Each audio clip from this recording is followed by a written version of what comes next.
देश में शहर शहर ड्रग तस्करी का खेल जारी है। कार्रवाई हो रही है, लेकिन सवाल है कि आखिर नशे का कारोबार कैसे फल फूल रहा है। पिछले एक हफ्ते के अंदर ड्रग्स को लेकर पुलिस की ओर से शहर शहर बड़ी कार्रवाई की गई। इस बीच रतलाम में ड्रग्स फैक्ट्री का पर्दाफाश हुआ है। दिलावर पठान को लेकर स्थानीय लोगों ने जो खुलासा किया वो चौंकाने वाला है। पिछले दिनों पुलिस ने मंदसौर से 20 करोड़ के ड्रग्स के साथ 2 तस्करों को अरेस्ट किया था। मुंबई से एक तस्कर की गिरफ्तारी के बाद मंदसौर कनेक्शन सामने आया, जिसके बाद इस ऑपरेशन को अंजाम दिया गया। फिर उसके बाद एक एक करके ड्रग्स को लेकर बड़े बड़े खुलासे हो रहे हैं। इंदौर, भोपाल से ड्रग को लेकर केस सामने आ रहे हैं। अब सवाल यह उठ रहा है कि आखिर शहर शहर ड्रग्स के कितने किरदार हैं जो इस काले कारोबार में शामिल हैं। रिपोर्ट देखिए।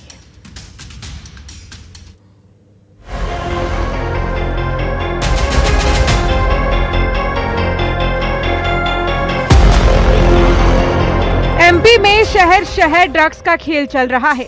युवाओं को जहर की लत लगाई जा रही है। पिछले एक हफ्ते में पुलिस ने लगातार ड्रग्स माफिया पर कार्रवाई की। इंदौर, रतलाम, मंदसौर समेत राजधानी भोपाल में पुलिस ने कार्रवाई की और भारी मात्रा में ड्रग्स के साथ कई तस्करों को भी पकड़ा।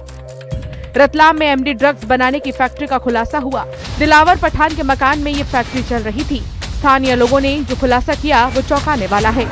सुनिए आप भी ग्रामीण क्या कह रहे थे। उसपे 17-18-20 मुकदमे हैं, 302 मुकदमे चिकलाना के हैं, बड़े परिवार को यहाँ। यही नहीं, मास्टरमाइंड दिलावर पठान ने डरा धमका कर लोगों की जमीन पर भी कब्जा किया। लोगों का कहना है कि आज गांव का असल मायने में आजादी मिली है। हमको तो आज ऐसा लग रहा है कि हमारा गांव आज आजाद हो गया है। जो ऐसा बच्चे से लगा कि युवा हमारी एमडी नशे में धुत हो रही थी। एमडी रख देते पास में और उसका एफआईआर बना के फिर तोड़ बट्टा हो जाता था। मास्टरमाइंड दिलावर पठान का राजनीतिक कनेक्शन भी सामने आया। जावरा विधानसभा सीट से दिलावर पठान ने आजाद समाज पार्टी की टिकट पर चुनाव लड़ा था। उधर ड्रग्स को लेकर डीजीपी कैलाश मकवाना ने दावा किया है कि अगले 3 साल में प्रदेश से इसे खत्म कर दिया जाएगा। 1 अप्रैल 26 से उसकी क्लॉक स्टार्ट होगी and for next 3 years the challenge is कि नारकोटिक्स ड्रग्स को न सिर्फ प्रदेश बल्कि देश से फ्री करना है। ड्रग्स की तस्करी इन दिनों एमपी में पुलिस और प्रशासन के लिए चुनौती बनी हुई है। देखिए, लगातार मध्य प्रदेश में ड्रग्स की तस्करी बढ़ रही है। हमने देखा भोपाल में फैक्ट्री पकड़ाती है। भोपाल में कुछ लोग ड्रग्स की आड़ में बच्चियों के शोषण का काम करते हैं, उनकी वीडियो रिकॉर्डिंग करके मार्केट में बेचने का काम करते हैं। अपराधी अपराधी होता है, कठोर से कठोर कार्रवाई होनी चाहिए। जिस प्रकार से अवैध जो लोग तरीके से इस प्रकार के व्यापार करते थे उनको निस्तेनाबूद करने का हमने प्रतिबद्धता के साथ संकल्प लिया। उस संकल्प को निभाने के लिए तमाम एजेंसीज, आप देख रहे होंगे देश में बड़े बड़े ड्रग्स माफियाओं को निस्तेनाबूद करने की दिशा में काम कर रही है। इसी दिशा में ये मध्य प्रदेश में कार्रवाई हुई है। सबसे बड़ी बात, एमपी के युवाओं को भी ड्रग्स की लत लग रही है। ऐसे में ड्रग्स और तस्करों पर नकेल कसने की जरूरत है। Bureau report, news 18।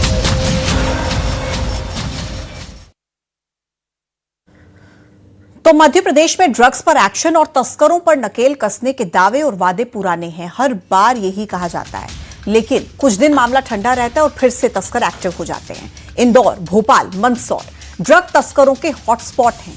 यहां से लगातार ऐसे मामले सामने आते रहते हैं, लेकिन सवाल ये कि आखिर ड्रग्स और तस्करों पर नकेल कब? आज इसी पर हम चर्चा करेंगे। खास मेहमानों का पैनल मेरे साथ शामिल होगा, लेकिन उससे पहले नजर आज के सवालों पर। और सवाल नंबर 1 ये है कि आखिर ड्रग्स और ड्रग के इन तस्करों पर नकेल कब कसी जाएगी। सवाल नंबर 2, नशे के कारोबार में आखिर और कितने किरदार। सवाल नंबर 3, अगर पुलिस एक्टिव तो ड्रग्स की फैक्ट्री कैसे मिल गई। आइए शुरुआत करते हैं चर्चा की। यशपाल सिंह सिसोदिया जी पूर्व विधायक भारतीय जनता पार्टी से कनेक्ट हो गए हैं। अमित चौरसिया जी प्रवक्ता कांग्रेस पार्टी के कनेक्ट हो गए हैं। मीनल पाठक मॉडल हमारे साथ जुड़ गई हैं। निरंजन पोद्दार जी राजनीतिक विश्लेषक हमारे साथ जुड़े हैं। धनंजय प्रताप सिंह जी वरिष्ठ पत्रकार हमारे साथ कनेक्ट है। सभी का बहुत बहुत स्वागत। और शुरुआत सबसे पहले यशपाल सिंह सिसोदिया साहब आप ही के साथ करते हुए, क्योंकि बड़ी संख्या में जिस तरीके से ड्रग तस्करों का पता लग रहा है, ड्रग की फैक्ट्री मिलती है। सर, आप कहेंगे कार्रवाई हो रही है, आपने अपनी रिपोर्ट में दिखाया 1 हफ्ते में पुलिस ने इतनी कार्रवाई की, बिल्कुल ठीक है सर, लेकिन इस कार्रवाई का खौफ कहां पर है? ड्रग फैक्ट्री संचालित हो रही थी सर।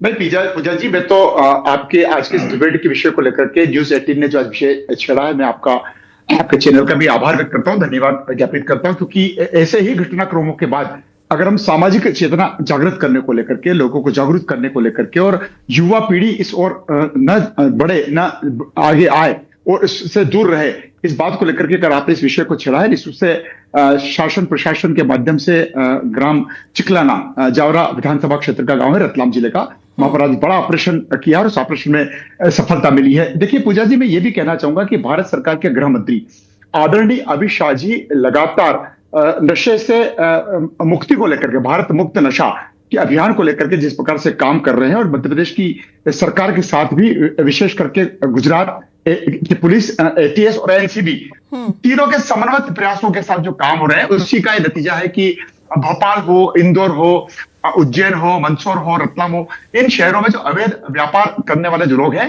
उनको जीरो टॉलरेंस पर सरकार की नीति के अंतर्गत काम कर रही है। पूजा जी, काम ठीक उसी प्रकार से किया जाने की मंशा है जिस प्रकार से अभी हाल ही में नक्सल मुक्त भारत की जो चिंता गृह मंत्री जी ने करी, मध्य प्रदेश में उस दिशा में एक कदम आगे बढ़ाया। मैं ये भी कहना चाहूंगा, पूजा जी के पुलिस प्रशासन ने भी माननीय मुख्यमंत्री जी के निर्देश पर एक अभियान चलाया था, जिसको कहा था नशे से है दूरी जरूरी, और आपके चैनल ने भी उसको काफी उठाया था और जनता में जागृति पैदा करने के लिए काम किया था।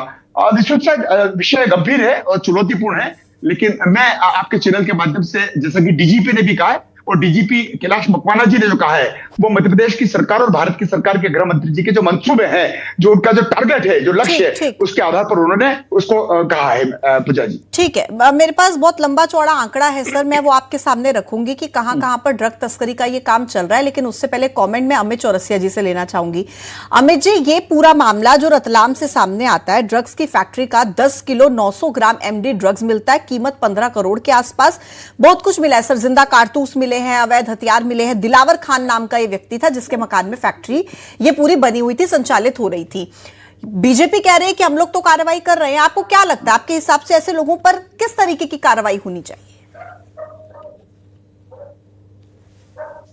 नहीं, कठोर से कठोरतम कार्रवाई होना चाहिए, क्योंकि ये बढ़ता हुआ ड्रग्स का जो कारोबार मध्य प्रदेश में फल फूल रहा है पूजा जी, इसको बहुत बारीकी से समझना पड़ेगा। गुजरात मुद्रा पोर्ट में आपको याद होगा, अडानी जी क्या कुछ नादान अधिकारियों ने, कस्टम अधिकारियों ने रेड कर दी, 20,000 25,000 करोड़ से अधिक की ड्रग्स, एमडी ड्रग्स वहां पकड़ाई, बाद में मामला रफा दफा करके 375 करोड़ पर सीमित हो गया। आज मध्य प्रदेश की चारों सीमाएं हम अगर मध्य प्रदेश की देखें तो पास में राजस्थान, महाराष्ट्र, राजस्थान, छत्तीसगढ़, ये हब बन गए हैं ड्रग्स के सप्लाई के, और मध्य प्रदेश जो है एजगा बन गया अपराधियों की। तो शिवराज सिंह चौहान जी की सरकार रही हो या अभी हमारे वर्तमान मुख्यमंत्री मोहन यादव जी मध्य प्रदेश के गृह मंत्री भी है, उन्हें बताना चाहिए कि मध्य प्रदेश माफियाओं की एजगा क्यों बनती चली जा रही है। आज हमारे मध्य प्रदेश का युवा पहले तो बेरोजगारी की मार झेल रहा है, ऊपर से ऑनलाइन गेमिंग की मार झेल रहा है, और ऑनलाइन गेमिंग के अंदर जब वो लिप्त होता है तो पता चलता है ड्रग्स में चपेट में आ गया। आज महिलाएं, बच्चियां हमारी ड्रग्स की चपेट में आ रही हैं। आप देखें किस तरह से उनका मानसिक और शारीरिक शोषण हो रहा है। भोपाल के अंदर घटना निकल कर आई, इंदौर में एक इवेंट मैनेजर जो था वो पकड़ने में आया, और भोपाल में अगर ड्रग्स फैक्ट्रियां पकड़ाई तो आज गांव-गांव, गली-गली में ड्रग्स की फैक्ट्रियां खुल रही है। आगर मालवा के अंदर इसके पहले ड्रग्स की फैक्ट्री पकड़ाई, अंजाना करके जो था, उसका नाम मैं बताऊं आपको, राहुल अंजाना, आगर मालवा जैसे छोटे से कस्बे के अंदर, अभी मंदसौर के अंदर फिर पकड़ा है, इसके पहले मंदसौर में घटना। तो लगातार ऐसी घटनाएं सामने आ रही, लेकिन हमारी जो सरकार है वो बातें तो करती है जीरो टॉलरेंस की, लेकिन जब हम कार्रवाई जमीन पे देखते हैं, धरातल पे देखते हैं, तो छोटे मोटे ड्रग तस्कर पकड़ाते हैं, और बड़ी मछलियां, जो शारिक मछली जैसे बड़ी मछलियां जो हैं वो भाजपा के संरक्षण में बच जाती है। इसी मध्य प्रदेश की बिटम पकड़ाता है, और ये शर्मसार कर देने वाली घटना के बाद भी तो मंत्री जी अपने पद पे बनी हुई हैं और सफाइयां दे रही है कि अब मेरा परिवार से कोई रिश्ते नहीं है। तो बताइए, जब मंत्रियों के परिवार में संरक्षण होगा अपराधियों का, मंत्री के घर के अंदर 46 किलो गांजा पकड़ाएगा, तो किससे उम्मीद करें पूजा जी। आज मध्य प्रदेश का हर परिवार, लाखों परिवार पीड़ित होगा, बर्बाद होगा इस नशे के कारोबार के चलते। बिल्कुल ठीक है, नशे से पीड़ित हो रहे हैं। लेकिन ये दिलावर खान के बारे में भी दो शब्द कहिए। ये दिलावर खान का भी पॉलिटिकल कनेक्शन है, चुनाव भी लड़ा था सर 2023 में। अरे लगातार कितने दिलावर खान पकड़ेंगे आप? मैं तो बता रहा हूं, मेरे पास तो पूरी सूची पड़ी हुई है, कम से कम 100 से अधिक घटनाएं। कोई भारतीय जनता पार्टी के सेल से जुड़ा, कोई माइनॉरिटी सेल से जुड़ा, कोई विधायक के संरक्षण में, कोई विश्वास सारंग जी का खास है, तो कोई जगदीश देवड़ा जी का खास है, कोई विधायकों का खास है। इंदौर में पकड़ाया जो इवेंट मैनेजर ठीक अमित जी, आपकी बात में समझ गई, लेकिन एक बहुत बड़ी खबर आ रही है। अबान शकील से जुड़ी एक बड़ी खबर इंदौर से। बिना नंबर प्लेट की कार से गिरफ्तारी हुई है। वैभव के साथ 2 लड़कियां भी गिरफ्तार हुई हैं। आरोपियों के पास से 10 ग्राम एमडी ड्रग्स मिला है। गोवा, मुंबई के पब बार में सप्लाई करते थे। अब जरा सोचिए, अबान शकील नाम का ये व्यक्ति, और लगातार हम अभी भी जो डिबेट है वो कर रहे हैं ड्रग्स से जुड़े मामले पर कि किस तरीके से इस पर काबू पाया जाए। इस बीच ये बड़ी खबर आती है और अबान शकील से जुड़ी है बड़ी खबर कि बिना नंबर प्लेट की गाड़ी से वैभव मिलता है। 2 लड़कियों की भी गिरफ्तारी इसमें होती है। आइए फिर से मुद्दे पर आते हैं। मेरे साथ खास मेहमानों का पैनल लगातार मौजूद है। निरंजन पोद्दार जी राजनीतिक विश्लेषक है, उनसे मैं उनकी प्रतिक्रिया ले लेती हूँ। निरंजन जी, हम बात ही कर रहे हैं, लेकिन उस बीच एक और बड़ी खबर आ जाती है।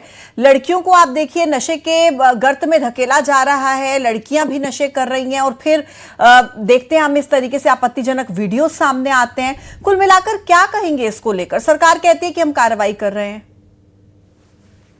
देखिए पूजा जी, जिस मुद्दे को लेकर के आज आप बैठे हुए हैं, तो निश्चित रूप से आप ये समझ लीजिए, आपके और आपके चैनल को इसके लिए बहुत बड़ा साधुवाद, क्योंकि ये मुद्दा देश के लिए, समाज के लिए और भारत की आने वाली पीढ़ी, चाहे वो प्रदेश की हो चाहे वो देश की हो, उस पीढ़ी के भविष्य का सवाल है। और इस चीज से कौन नावाकिफ है कि आप ये बताइए कि किसी भी प्रदेश की या किसी भी देश की अगर जो वर्तमान पीढ़ी है उसको अगर नशे के दलदल में धकेल दिया जाएगा, यानी कि इतने विषैले पदार्थों के दलदल में अगर धकेल दिया जाएगा, तो उनका भविष्य, उस समाज का भविष्य क्या होगा?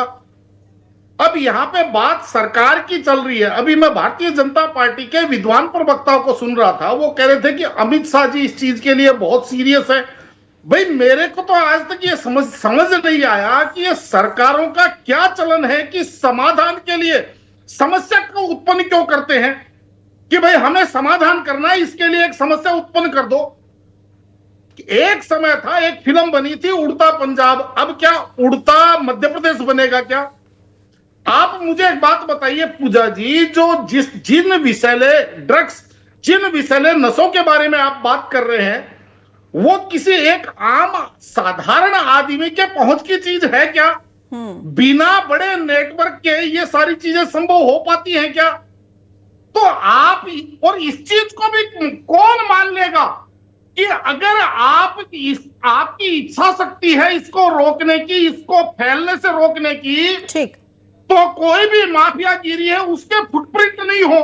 आप केवल छोटी मछलियों के ऊपर कार्रवाई करके इनके पापाओं को बचा लेते हैं। भाई, सबसे पहले मुझे एक बात बताइए पूजा जी, आप किसी भी राज्य के किसी भी शहर में जाते हैं, एक जो आदमी नशे का सेवन करता है उसको 10 मिनट में पता चल जाता है फलानी जगह नशा मिलता है, एक अनजान आदमी को। ठीक, लेकिन उसकी जो स्थानीय मशीनरी है। गंभीर सवाल आपने उठाया है निरंजन जी, और बहुत वैलिड ये क्वेश्चन है। मैं यशपाल जी से इसका जवाब जरूर लूंगी, लेकिन धनंजय प्रताप सिंह जी के पास चली जाती हूँ कि बहुत देर से उनकी टर्न नहीं आई है। धनंजय जी, आप कितना सहमत हैं निरंजन पोद्दार जी की बात से? सरकार लगातार कहती है जीरो टॉलरेंस की नीति है, तो ये जीरो टॉलरेंस की नीति का ही रिजल्ट है कि कार्रवाई तो हो रही है, चाहे कितना भी कह लीजिए कि पकड़े नहीं जा रहे। अगर संरक्षण है तो फिर पकड़े कैसे जा रहे हैं? एक सवाल ये भी लगातार उठता है। फिर देखो पूजा, पोद्दार जी की चिंता अपनी जगह सही है, लेकिन हमको थोड़ा सा उसमें माइक्रो लेवल पर जाकर सोचना होगा। देखिए, सरकार कोई सड़क पर उतर करके लॉ एंड ऑर्डर मेंटेन नहीं कर सकती, कराना उसको प्रशासनिक मशीनरी से ही है। अभी जो लगातार एमडी ड्रग्स के मामले आ रहे हैं, अपन देखें कि अभी आज आपने बताया कि रतलाम में जो दिलावर खान की एमडी ड्रग्स की फैक्ट्री पकड़ाई है, उससे पहले भोपाल में एमडी ड्रग्स की 2 बार फैक्ट्रियां पकड़ा चुकी हैं। बिल्कुल सही। आप ये देखिए कि इंदौर में जिस अबान शकील को गिरफ्तार किया गया है, उसके साथ में अबान शकील को जो एमडी ड्रग्स के आरोप में गिरफ्तार किया गया है, उसमें 4 लोगों का गिरोह है, 2 लड़कियां हैं और एक जो उनका लीडर है वो स्कूल का प्रिंसिपल है। कोई सेंट माइकल स्कूल का प्रिंसिपल बताया जा रहा है, निजी स्कूल का, जिसको इस गिरोह का सरगना बताया जा रहा है जी। और बताया जा रहा है कि वो इंदौर से लेकर के मुंबई गोवा तक के ड्रग्स की सप्लाई किया करते थे, एमडी ड्रग्स की सप्लाई किया करते थे। तो थोड़ा सा ये विचार करना चाहिए कि जिस मध्य प्रदेश को पहले बड़ा हम लोग दम्भ के साथ कहा करते थे कि भाई ये शांति का टापू है, क्या लोग उत्तर प्रदेश और बिहार के जब आतंक से और अड़ीबाजी से, अपहरण के डर से पलायन करते थे तो लोग मध्य प्रदेश में आकर शरण लेते थे। लेकिन अब ऐसा नजर आ रहा है कि मध्य प्रदेश चौतरफा ड्रग्स के कारोबार का गढ़ बनता जा रहा है। ठीक, पहले एक समय था कि खंडवा, बुरहानपुर, महेश्वर से लेकर के तमाम जगह ये हथियारों की सौदागरी हो रही थी क्योंकि वहां एक सिमी नामक संगठन खड़ा हो गया था। लेकिन अब जो ड्रग्स की फैक्ट्रियां लगातार और ड्रग्स का कारोबार ये पुलिस ने गिरोह पकड़ा है, इसके बाद ये समझ में आता है कि पूरा मध्य प्रदेश इस समय ड्रग्स की चपेट में है। और आज ही मैंने एक उनका बयान पढ़ा, किसका, अपने डीजीपी कैलाश मकवाना का। तो उनने कहा है कि जैसे हमने मध्य प्रदेश से माओवाद की समाप्ति की है, इसी तरह से हम 1 अप्रैल से ड्रग्स से मुक्त मध्य प्रदेश की 3 साल का टारगेट लिया है कि 3 साल में सब कुछ। मैं कह रहा हूं, देखिए, उम्मीद से दुनिया टिकी है। अगर पुलिस सोच ले कि अगर हम ड्रग्स नहीं बिकने देंगे मध्य प्रदेश में तो कोई माइकल लाल नहीं बेच सकता। आ रही हूं सर, आती हूं आपके और अगर पुलिस ने अगर संकल्प लिया है तो सफल भी होगा। ठीक सर, चलिए उम्मीद करते हैं कि संकल्प ये जो है सफल हो। यशपाल सिंह सिसोदिया जी, बहुत उम्मीदें हैं, लेकिन इन उम्मीदों के साथ ही कुछ आंकड़े हैं जो चिंतित करते हैं। रतलाम में ड्रग फैक्ट्री का खुलासा हुआ, मंदसौर में 20 करोड़ की ड्रग्स पकड़ी गई, भोपाल में ड्रग तस्करी में प्रिंसिपल अरेस्ट होता है, इंदौर में 1 करोड़ की ड्रग्स बरामद होती है, भोपाल में 3 लाख की ड्रग्स बरामद होती है। और ये पूरी लिस्ट है सर। इतनी बड़ी संख्या में नशे की खेप आराम से इधर उधर पहुंच रही है, किसी को कुछ पता नहीं लगता। और एक बहुत वाजिब सवाल जो निरंजन पोद्दार जी ने उठाया कि कोई अनजान व्यक्ति किसी शहर में जाता है और अगर वो नशे का आदी है, किसी से पूछे तो उसको पता लग जाएगा कि कहां पर नशा मिलता है। तो पुलिस प्रशासन को इतने समय तक ये कैसे पता नहीं लगता है? किसका संरक्षण दिया जा रहा है? देखिए पूजा जी, राजनीतिक नेताओं का, सरकार में बैठे लोगों का कोई संरक्षण ऐसे अपराधियों का नहीं। अगर अपराधियों के ऊपर संरक्षण होता तो इतनी बड़ी कार्रवाई जिस प्रकार से हो रही है, कार्रवाई भी नहीं होती। मैं ये भी कहना चाहूंगा पूजा जी कि जिस प्रकार से मध्य प्रदेश डाकू का प्रदेश कहा जाता था, डाकू समस्या का समाधान कौन सी सरकार ने किया है? भारतीय जनता पार्टी के नेतृत्व वाली सरकार ने किया। नक्सल को हमने मुक्त किया है। और अभी मेरे प्रिय मित्र अमित जी बता रहे थे जिस प्रकार से तो ऑनलाइन का जो हमारे सामने जो ठगी हो रही है, साइबर क्राइम बढ़ रहे हैं, इनको सबको नियंत्रित करने के लिए जिस प्रकार से कमर कसरत की। और मैं धनंजय सिंह जी का धन्यवाद देना चाहूंगा कि उन्होंने कहा कि डीजीपी ने अगर कहा कि 3 बरस में हम कर लेंगे तो ये सरकार की मंशा है। एक अधिकारी डीजीपी रेंज का अगर बोल रहा है कि 3 बरस में हम नशे से मध्य प्रदेश को मुक्त कर देंगे, अगर अमित शाह जी कह रहे हैं कि हम देश से नशे से को मुक्त कर देंगे, तो देखिए इस दिशा में पूजा जी काम हुआ है। और जब काम हुआ है तो हमारे लिए चुनौतियां भी है, इसलिए कि ड्रग्स को पकड़ करके और उसकी संपत्तियों को जब्त करना। और मैं बताना चाहूंगा पूजा जी कि 2021 में 64,164 किलोग्राम अफीम, कैनबिन और कोकीन जब्त की थी, जबकि 2022 में यह आंकड़ा 68,355 किलोग्राम हो गया है। तो प्रशासनिक अधिकारी कार्रवाई भी कर रहे हैं। लेकिन यह बात ठीक है जिस प्रकार से पोद्दार जी ने कहा, जिस प्रकार से धनंजय सिंह जी ने कहा कि कैसे फल फूल जाते हैं, इनके फल फूल होने के जैसे फलते फूलते हैं, और उसी के ऊपर नियंत्रण करने के लिए सरकार कटिबद्ध होती है, सरकार प्रतिबद्ध होती है। और चूंकि एमडी ने अभी नशे के मामले में पूजा जी अफीम का जो क्षेत्र है हमारा, मंदसौर, रतलाम, नीमच, इसमें अब एमडी का चलन नया आ गया है। तो चूंकि एमडी का चलन नया आ गया है तो इसमें सरकार भी सख्त है, प्रशासन भी सख्त है। और अगर डीजीपी ने कहा है तो माननीय मुख्यमंत्री डॉक्टर मोहन यादव जी के मंशा के अनुरूप ही। आपकी एक खासियत है, आप बहुत ही पोलाइटली अपनी बात रखते हैं। कटाक्ष भी करना होता है तो बहुत सलीके और तरीके से आप करते हैं, और वेटेज आपकी बात में नजर आता है। इसलिए हम उम्मीद ये करते हैं कि भाई बहुत जल्द जो आप टारगेट डीजीपी की तरफ से दिया गया और जो आप कह रहे हैं मध्य प्रदेश को आप नशा मुक्त करिए, ड्रग मुक्त करिए। लेकिन अमित चौरसिया जी से एक सवाल है मेरा। अमित जी, क्योंकि आप लोग लगातार ये आरोप लगाते हैं सरकार पर कि इनके संरक्षण में ये हो रहा है, बिना संरक्षण के नहीं हो सकता, ये सवाल लगातार उठते हैं। लेकिन फिर सवाल यह आता है इसके काउंटर में कि अगर संरक्षण है तो फिर गिरफ्तारियां कैसे हो रही हैं सर?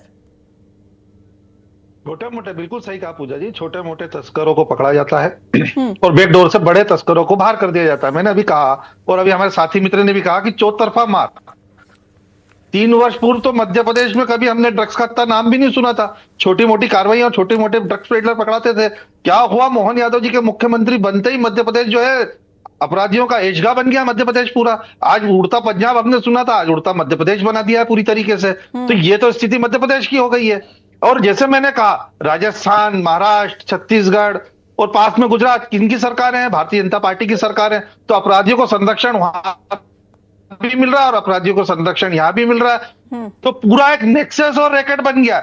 और साथ में जिस तरह हमारे प्रदेश अध्यक्ष, संघर्षशील प्रदेश अध्यक्ष जीतू पटवारी जी ने कहा, और भारतीय जनता पार्टी ने कोहराम मचा दिया था कि बेटियों के विषय में, महिलाओं के विषय में जीतू पटवारी। आज क्या हो रहा है पूजा जी? बच्चियां पकड़ा रही हैं, मानसिक शारीरिक शोषण हो रहा है, उनके गंदे वीडियोस बनाए जा रहे हैं और उनको ड्रग्स के धंधे में धकेला जा रहा है। जब लड़कियां पकड़ाती है तो पता चलता है उनके साथ पहले बहुत सारा शोषण हो चुका है, ड्रग्स का आदी बना दिया गया, नशे का आदी बना दिया गया, और मजबूरी में उनको ड्रग्स पेडलर बन के पार्टियों में, रेव पार्टियों में जाना पड़ रहा है। इंदौर जैसे शहर की यह स्थिति हो गई है कि रात के 12 बजे बाद बाईपास से लेके कहीं भी चले जाइए। खुद मंत्री कैलाश विजयवर्गीय जी स्वीकार कर चुके हैं कि इंदौर जो है वो अब रहने लायक स्थिति में नहीं रहेगा। इंदौर की संस्कृति पूरी तरीके से बिगड़ गई है। और आज अगर ड्रग्स का सबसे ज्यादा प्रभाव कहीं है तो मध्य प्रदेश के मालवा में है। लगातार ऐसे मामले, मैंने कहा ना, प्रतिमा बागरी जी तो मंत्री है, उनके घर से 46 किलो गांजा जब्त हुआ। विश्वास सारंग जी के संरक्षण में पलने वाला शादी मछली, जो सख्ती और कार्रवाई हो रही है, इसका इन ड्रग तस्करों पर कोई असर नहीं हो रहा और ये बढ़ रहा है आपके हिसाब से। ठीक है, निरंजन पोद्दार जी काफी देर से कुछ कहना चाह रहे थे। जी निरंजन जी बोलिए। देखिए पूजा जी, दो बातें हैं। पहली बात तो यह है कि जिन राज्यों के अंदर राजनीतिक अस्थिरता होती है, उन राज्यों में तो ऐसी समस्याएं उत्पन्न होना एक समझ में आता है। लेकिन मध्य प्रदेश के अंदर तो पिछले लगातार 20 वर्षों से ऊपर भारतीय जनता पार्टी का एक छत्र शासन है। अब ये कह रहे हैं खत्म करने में तो हम 3 साल लगाएंगे, तो भाई उत्पन्न करने के लिए कौन जिम्मेदार माना जाएगा? पहली बात। दूसरी बात, मैं आपको दावे के साथ कहता हूं कि आप अपनी स्थानीय मशीनरी को टाइट कीजिए। जहां आपको ड्रग पैडलर पकड़ा जाता है, आप वहां की स्थानीय मशीनरी, चाहे वहां का स्थानीय थाना है, स्थानीय एसडीएम है, तहसीलदार है, उनके ऊपर चूड़ी टाइट कीजिए। आप ये कहिए कि या तो आपकी यहाँ पे नालायकी थी कि आप ये इस चीज को पहले रोक नहीं पाए, यानी कि आप शुरू होने दिया, और या फिर आपकी इसमें संदिग्धता है। ठीक है निरंजन जी, कार्रवाई करना चालू करके 3 महीने। धनंजय सर से एक प्रतिक्रिया। धनंजय सर, क्या वाकई मतलब जैसे निरंजन जी कह रहे हैं कि भाई खत्म करने में आप 3 साल लगाएंगे, तो आप इस बात को एक्सेप्ट कीजिए कि आपने इसको फलने फूलने कैसे दिया, शुरू कैसे आपने इसको होने दिया? तो ये एक सवाल। और दूसरा, ये जो ड्रग तस्कर होते हैं, इनके पॉलिटिकल कनेक्शंस को लेकर सर मैं आपकी राय जरूर जानना चाहूंगी, क्योंकि जो दिलावर खान नाम का बंदा है, ये 2023 में जावरा विधानसभा से चुनाव लड़ता है, आजाद समाज पार्टी से इसको टिकट मिलता है, और उसके बाद पूरे इसके मकान में पूरा फैक्ट्री होने का पता लगता है। तो इनके पॉलिटिकल कनेक्शंस को लेकर सर आप क्या कहेंगे? मैं बिल्कुल आपकी दोनों बातों का जवाब दूंगा पूजा। पहली बात तो आपने जो कहा कि 3 साल का समय क्यों लगेगा। देखो पूजा, 150 करोड़ का पॉपुलेशन वाला देश है अपना, और आज समाज में जो अवमूल्यन आया है वो कोई किसी एक वर्ग में नहीं आया है, हर वर्ग में अवमूल्यन आया है। आज जो है आपराधिक गिरोह जो हैं वो पहले जितने हुए करते थे, आज उससे कई गुने ज़्यादा बढ़ गए हैं। अपराध की संख्या बहुत ज़्यादा बढ़ गई है, उसके तौर तरीके बहुत ज़्यादा बढ़ गए हैं, नशाखोरी बहुत ज़्यादा बढ़ गई है। ये तमाम देश की जो समस्याएं हैं उसके लिए हमारे बहुत अन्य समस्याएं भी लिंक्ड है कि भाई बेरोजगारी बढ़ रही है, डिप्रेशन बढ़ रहा है, सोशल मीडिया, इंटरनेट मीडिया ने इतनी आपाधापी ला दी जीवन में किसी ने कि वो उसको सुकून नहीं मिल रहा है। तो ये तमाम ऐसे कारण है, उसके बहुत लंबी बहस हो जाएगी वो। तो ये ऐसी वजह है जिसके कारण जो है एक आपराधिक तंत्र बहुत मजबूत हो गया है, लेकिन इस पर कार्रवाई करने की बहुत ज़रूरत है। मैं कह रहा हूँ अगर 3 साल के वक्त में भी हिंदुस्तान को अगर ड्रग्स से मुक्त कर दिया गया, नशा मुक्त हिंदुस्तान बन गया, तो ये देश के लिए बहुत बड़ी उपलब्धि होगी। और नहीं हो सकता ऐसा नहीं कह सकते। जिस माओवाद ने पूरे छत्तीसगढ़, मध्य प्रदेश, आंध्र प्रदेश से लेकर के कई राज्यों को प्रभावित करके रखा था, वहां का जनजीवन प्रभावित करके रखा था, आज कहाँ है माओवाद बताइए? खत्म हो रहा है ना। तो ये संकल्प सरकार का है। टारगेट आपके हिसाब से जो टारगेट दिया गया है 3 साल का, वो इस पूरे ड्रग के नेक्सस को खत्म करने के लिए कोई बहुत ज्यादा समय नहीं है। जिस तरीके से फैल चुका है, आपके हिसाब से 3 साल में अगर वो खत्म हो जाता है तो बहुत बड़ी उपलब्धि होगी। मेरे पास समय इतना ही था। सभी मेहमानों का बहुत बहुत शुक्रिया मेरे साथ चर्चा में शामिल होने के लिए। तो रतलाम में पकड़ी जाती है एक बहुत ही बड़ी ड्रग फैक्ट्री, 15 करोड़ से ज्यादा का ड्रग वहां से बरामद होता है। हालांकि विपक्ष लगातार यही आरोप लगा रहा है कि बिना संरक्षण के ऐसा हो नहीं सकता और सरकार का लगातार यही तर्क कि कार्रवाई जारी है। बीते एक हफ्ते में लगातार ड्रग तस्करों पर कार्रवाई हो रही है। एक छोटे से ब्रेक का समय है। महाडिबेट में इतना ही। देखते रहिए न्यूज़।